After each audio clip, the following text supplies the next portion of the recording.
आप देख रहे हैं अनहोनी। अनहोनी में आज की कहानी हमारे साथ शेयर की है अमित जी ने। तो चलिए बढ़ते हैं आज की इस कहानी की ओर। मेरे दादाजी के अनुसार रात के 3 बजे का वक्त शैतानी वक्त होता है। इस वक्त में शैतान की शक्ति सबसे अधिक होती है, ऐसा मेरे दादाजी का मानना है। क्योंकि मेरे दादाजी ने मुझे अपने जीवन में घटी एक घटना बताई।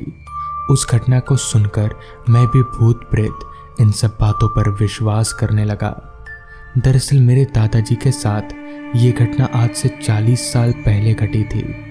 तब मेरे दादाजी गांव के जमींदार साहब के खेत में काम किया करते थे। उस समय हमारा परिवार काफ़ी गरीब हुआ करता था और हमारे पास अपनी खुद की खेत भी नहीं थी। इसमें खेती करके अपने घर परिवार को ठीक से चला जा सके। ऐसे ही एक दिन जब दादाजी खेतों में काम कर रहे थे कि तभी उनके एक दोस्त हरी काका दादाजी के पास खड़े हो गए। अपने दोस्त को इस तरह खड़ा देख दादाजी ने कहा, क्या बात है हरी, कुछ बात है क्या? इस पर हरी ने दादाजी से कहा, हाँ यार, वो बांध की पहरेदारी की बात कर रहे हैं, तो मैं तुमसे पूछने आया हूँ, तो क्या मेरे साथ रात को बांध की पहरेदारी करने चलेगा? इसमें अच्छे खासे पैसे भी मिल जाएंगे। उस समय दादाजी को पैसों की काफ़ी ज़रूरत थी, इसलिए दादाजी ने हरी को हाँ बोल दिया। जिसके बाद उन दोनों ने तय किया कि वो दोनों रात को खाना पीना खाकर ठीक 8 बजे अपने घर से निकलकर बांध पहरेदारी के लिए जाएंगे। जिसके बाद खेत का काम खत्म करके शाम को दादाजी घर लौटें और बांध पहरेदारी वाली बात सभी घर वालों को बताई। पैसों की ऐसी तंगी थी कि ना चाहते हुए भी दादाजी को ये काम करना पड़ा। खैर, थोड़ा आराम करके रात का खाना खाकर ठीक 8 बजे दादाजी हाथ में टॉर्च लाइट लेकर घर से निकले।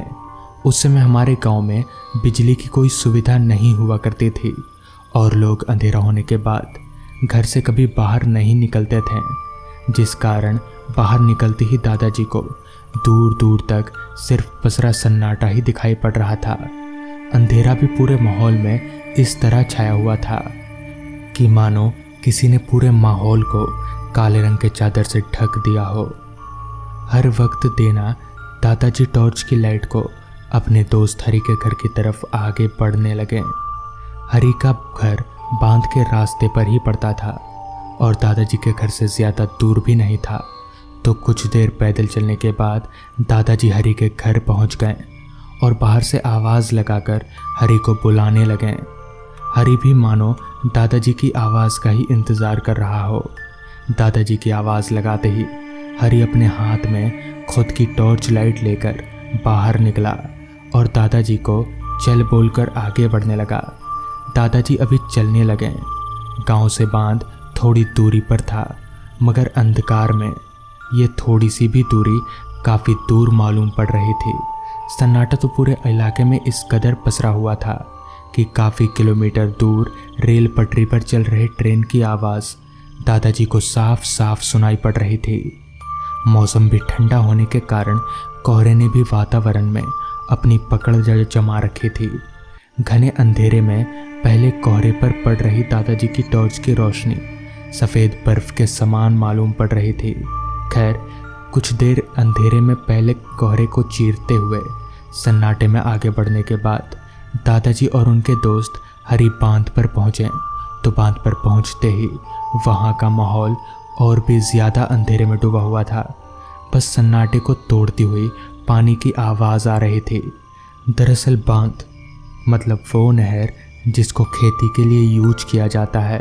खैर, दादाजी और उनके दोस्त बांध पर पहुंचकर एक अच्छी सी जगह पर बैठ गए और इधर उधर टॉर्च मारकर देखने लगे। तो थोड़ी दूर तक हमें टॉर्च की रोशनी में अंधेरे के अलावा और कुछ भी नहीं दिख रहा था। और ऐसा हो भी क्यों ना, इतनी ठंड में इतनी रात गए कौन यहाँ पर आएगा?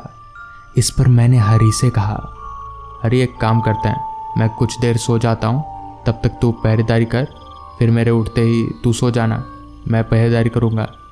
मेरी इस बात से हरी भी सहमत हुआ और अपने साथ लाए चादर को पसार कर सो गया। दिन भर काफ़ी काम करने के कारण झटपट से मुझे नींद आ गई। फिर मेरी नींद हरी के उठाने पर खुली। मेरे उठते ही हरी ने मुझसे कहा, यार अब तू जाग, मैं थोड़ा सो लेता हूँ। जिसके बाद मैं जाग गया और हरी बिस्तर पर लेट गया। बिस्तर पर लेटते ही हरी खर्राटे लेने लगा। इसका मतलब उसे नींद आ गई। मैं चुपचाप बैठा इधर उधर देखे जा रहा था। हरी के सोए लगभग 15 से 20 मिनट ही हुए होंगे। तभी मुझे एक अजीब सी आवाज़ आई। वो आवाज़ कुछ ऐसी थी कि मानो कोई बांध के फाटक को खोल रहा हो। उस आवाज़ को सुनकर मैं झटपट से उठ खड़ा हुआ और टॉर्च लाइट लेकर उस आवाज़ की तरफ जाने लगा। वक्त लगभग रात के 3 बजे का हो रहा था, जिस कारण दादाजी को हल्की बेचैनी सी हो रही थी। मगर फिर भी दादाजी डरते तो थे नहीं। तो चलते हुए फाटक पर पहुँचे तो देखा कि एक आदमी बांध के फाटक के पास बैठा हुआ है। तो उस आदमी को इतनी रात गए फाटक के पास बैठा देख दादाजी थोड़े चौंक से गए कि इतनी रात गए ये आदमी है कौन। इस सवाल को दादाजी ज़्यादा देर तक अपने जहन में रख नहीं सके और उस आदमी को पूछते हुए कहा, कौन हो भाई तुम, और इतनी रात गए बांध के फाटक पर क्या कर रहे हो? इस पर उस आदमी ने कोई जवाब नहीं दिया। उस आदमी से कोई जवाब ना पाकर दादाजी चलकर उस आदमी के पास गए। तो उस आदमी के पास पहुंचकर दादाजी को अजीब सी सड़ी हुई सी बदबू आने लगी, मानो काफ़ी दिनों से कुछ सड़ा हुआ हो। मगर दादाजी इन सब बातों पर गौर ना करके उस आदमी के ऊपर टॉर्च की लाइट मारी। तो उस आदमी के ऊपर टॉर्च की लाइट पड़ते ही दादाजी ज़ोर ज़ोर से कांपने लगे और उनका पूरा शरीर इतनी ठंड में भी पसीने से लथपथ हो गया, क्योंकि दादाजी जिसे आदमी समझ रहे थे वो कोई आदमी नहीं बल्कि एक राक्षस था, जिसका पूरा शरीर गला हुआ था और सड़ी हुई सी बदबू कहीं और से नहीं बल्कि उसी आदमी में से आ रही थी। ये देखकर दादाजी काफ़ी ज़ोर ज़ोर से कांपने लगे कि तभी वो राक्षस एक भारी सी आवाज़ में बोला, आज तुम दोनों को खाकर अपनी भूख मिटाऊं। और इतना बोलकर उस राक्षस ने झट से दादाजी का गला पकड़ लिया। उस राक्षस ने दादाजी का गला इतनी ज़ोर से पकड़ा था कि दादाजी टस से मस नहीं हो पा रहे थे। दादाजी समझ चुके थे कि उनका बचना मुमकिन नहीं है। वो राक्षस दादाजी को घसीटते हुए बांध की ओर ले जा रहा था ताकि दादाजी को बांध में डुबाकर मार सके। लेकिन तभी पता नहीं कहाँ से हरी वहाँ आ पहुँचा और उस राक्षस के ऊपर कुछ छिड़कने लगा, जिससे वो राक्षस एकदम से हवा में मिलकर धुआं हो गया। और जिसके बाद दादाजी और हरी दोनों भागते हुए घर आ गए। घर आकर हरी से पूछने पर पता चला कि वो अपने साथ भभूत लेकर गया था ताकि ऐसी कोई मुसीबत से बच सके, और शायद उसी भभूत के कारण दादाजी की जान बच गई। इसके बाद से उन दोनों ने पहरेदारी का काम छोड़ दिया। दरअसल वो राक्षस कोई और नहीं बल्कि काफ़ी साल पहले बांध में डूबा हुआ एक इंसान है। तो दोस्तों, ये थी आज की पहली कहानी। आज की दूसरी कहानी में आगे बढ़ने से पहले अगर आपने हमारे नए चैनल डार्क टीवी को सब्सक्राइब नहीं किया है तो कर लें। वहाँ हर शाम आपको 7:30 बजे नई भूतिया कहानियाँ मिलेंगी। लिंक आपको नीचे डिस्क्रिप्शन बॉक्स में मिल जाएगी। दोस्तों, मैं प्रदीप, मैं भूत प्रेत इन सब बातों को नहीं मानता था, और तो और इन सब बातों को मानने वाले आदमियों का मजाक उड़ाया करता था। लेकिन मुझे कहाँ पता था कि मेरे साथ कुछ ऐसा होने वाला है जो मुझे इन सब बातों को मानने के लिए मजबूर कर दिया। और आज मैं इन सब बातों को मानता हूँ, साथ ही साथ भूत प्रेत का नाम लेते ही कांपने लगता हूँ। खैर, आज मैं जो आपको घटना बताने जा रहा हूँ वो मेरे साथ लगभग 30 साल पहले घटी थी। उन दिनों मैं अपने पूरे परिवार के साथ गांव में रहा करता था। आज से 30 साल पहले मेरे गांव में सुविधा की कमी ज़रूर थी, मगर सुकून भर भर कर था। लोगों के पास वक्त ही वक्त रहा करता था। साथ ही साथ सभी लोगों में एक दूसरे के प्रति काफ़ी एकता भी हुआ करती थी। उस समय गांव में मेरे 3 दोस्त थे, सुनील, अशोक और प्रकाश।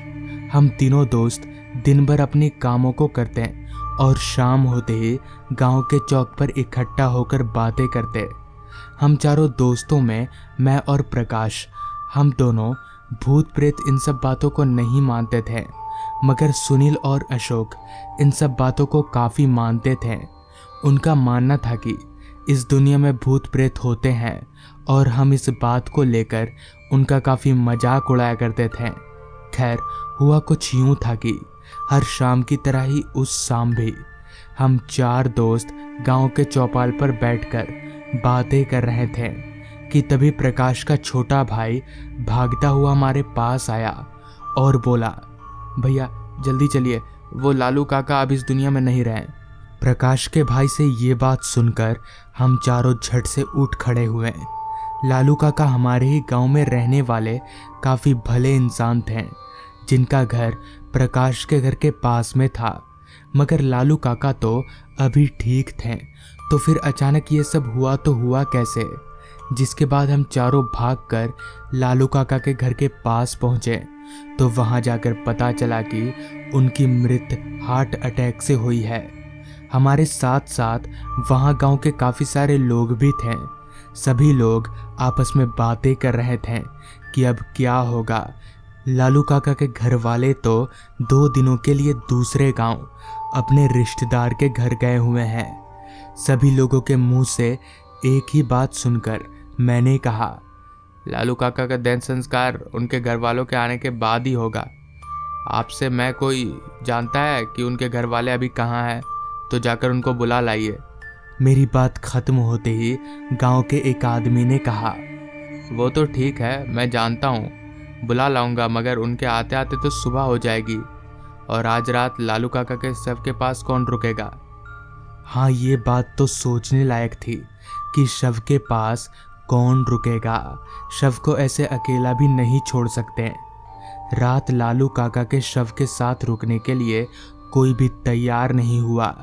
इस पर मैंने अपने दोस्त से कहा, यार कोई रुकने को तो तैयार ही नहीं है, हम चारों रुकते हैं। इस पर पहले तो सुनील और अशोक ने साफ मना कर दिया, लेकिन हमारे काफ़ी समझाने के बाद वो भी मान गए। जिसके बाद मैंने गांव वालों से अपने रुकने की बात कह दी।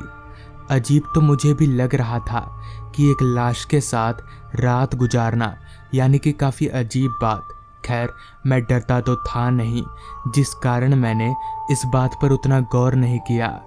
रात के 8 बजे तक गांव वालों का लालू काका के घर पर काफ़ी आना जाना था, मगर 8 बजे के बाद इक्का दुक्का लोग ही आते जाते रहे थे। लेकिन 10 बजे तक सभी गांव वालों का लालू काका के घर आना जाना बंद हो गया। अब बस हम 4 दोस्त और लालू काका की डेड बॉडी। मौसम ठंड का था, जिस कारण काफ़ी ठंड हमें भी लग रही थी। हम घर के दरवाजे को भी बंद नहीं कर सकते, क्योंकि गांव के बुजुर्ग आदमी ने मुझसे कहा, बेटा घर का दरवाज़ा बंद मत करना, क्योंकि लालू काका की आत्मा अभी घर के आसपास ही भटकती होगी और बार बार घर के अंदर जाना करेगी, जिस कारण दरवाज़ा बंद मत करना। ये बात सिर्फ मैं जानता था। मैंने ये बात अपने दोस्तों को नहीं बताई थी, क्योंकि सुनील और अशोक को ये बात बताना यानी उनको और डराना, और ऐसा हो भी नहीं सकता है कि ये बात सुनकर शायद वो दोनों आज रात यहाँ रुकेंगे। इसलिए मैंने ये सब बात अपने दोस्तों को नहीं बताया। अब 2 घंटे और बीत गए, यानी वक्त हो रहा था रात के 12 बजे का। हम चारों दोस्त लालू काका के शव को घेर कर बैठे हुए थे कि तभी एक आदमी चलकर घर के अंदर दाखिल हुआ। उस आदमी के घर के अंदर दाखिल होते ही हम चारों एकदम से चौंक गए कि भला इतनी रात को ये आदमी कौन है। उस आदमी से बातचीत करने पर पता चला कि वो आदमी लालू काका का दोस्त था, जो पेशे से एक तांत्रिक है। खैर, हमारे साथ साथ वो आदमी भी लालू काका के सामने बैठ गया। बैठे बैठे मैंने एक बात नोटिस की कि वो आदमी इधर उधर हवा में इशारा करके किसी से बातें कर रहा था, मगर किससे, वहाँ तो हम चारों के अलावा और कोई था ही नहीं। 2-3 बार तो मैंने नज़रअंदाज किया, मगर जब मेरे अंदर की बेचैनी काफ़ी बढ़ गई तो मैंने उस आदमी से कहा, आप इशारा करके किससे बातें कर रहे हैं? यहाँ तो हम चारों के अलावा और कोई भी नहीं है। इस पर तो कुछ सेकंड वो आदमी चुप रहा, फिर अपनी चुप्पी तोड़ते हुए कहा, मैं लालू की आत्मा से बात कर रहा हूँ। लालू की आत्मा, ये बात सुनते ही हम चारों दोस्त एकदम से चौंक गए। सुनील और अशोक का तो ये हाल था कि उनका पूरा चेहरा सूख चुका था। लेकिन मैंने उस आदमी को जवाब देते हुए कहा, ये क्या बोल रहे हैं आप? मैं इन सब फालतू बातों पर विश्वास नहीं करता। मेरी ये बात सुनकर वो आदमी मुस्कुराने लगा और मुस्कुराते हुए बोला, तुम्हारे विश्वास ना करने से तो सच नहीं बदल जा सकता। इस पर मैंने उस आदमी से कहा, अगर ये बात है तो आप लालू काका की आत्मा से बात कर रहे हैं तो हमें भी बात कराइए। मेरे मुंह से इतना सुनते ही वो आदमी झट से उठ खड़ा हुआ और घर के सारे खिड़की दरवाजे को बंद कर दिया। जिसके बाद उस आदमी ने हमसे कहा, कुछ भी हो जाए मगर दरवाजा और खिड़की मत खोलना। फिर उस आदमी ने अपने बैग में से एक हड्डी का टुकड़ा निकाला और ज़मीन पर कुछ लिखने लगा और लिखकर उसके सामने बैठकर मंत्रों का जाप करने लगा। उसने जैसे ही 2-3 बार मंत्रों का जाप किया तो अचानक बाहर से कोई सारे खिड़की दरवाजे को पीटने लगा, मानो काफ़ी सारे लोग एक साथ खिड़की दरवाज़ों को पीट रहे हों। हम चारों दोस्त एकदम से चौंक गए कि भला ये हो क्या रहा है। सुनील और अशोक तो डर के मारे कांपे जा रहे थे। अभी हम चारों एक दूसरे के शक्ल को देख ही रहे थे कि तभी उस आदमी ने 2 बार आवाज़ लगाई, लालू लालू। उस आदमी की आवाज़ लगाते ही लालू काका की आत्मा सच में हमारे सामने आकर खड़ी हो गई। मुझे अपनी आंखों पर विश्वास नहीं हो रहा था कि भला ये हो कैसे सकता है, मगर सच में लालू काका की आत्मा वहाँ खड़ी थी।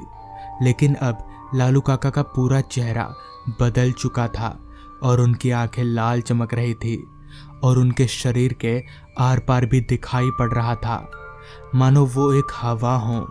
ये देखकर मैं भी काफ़ी डर गया और अपने दोस्तों के साथ साथ मैं भी कांपने लगा। लालू काका की आत्मा काफ़ी गुस्से से हम सभी को घूरे जा रही थी कि तभी लालू काका की आत्मा हम चारों की तरफ आगे बढ़ने लगी कि तभी उस आदमी ने लालू काका की आत्मा के ऊपर कुछ छिड़का, जिससे लालू काका की आत्मा हवा में धुआं हो गई। तो इस तरह से उस रात हमारी जान बच गई और मैं भूत प्रेत पर पूरा विश्वास करने लगा। तो दोस्तों, ये थी आज की कहानी। अगर आपको ये कहानी पसंद आई हो तो चैनल को ज़रूर सब्सक्राइब कर लें। तो मैं आपका दोस्त आर्यन जल्द ही मिलूँगा आपसे ऐसी ही एक कहानी के साथ।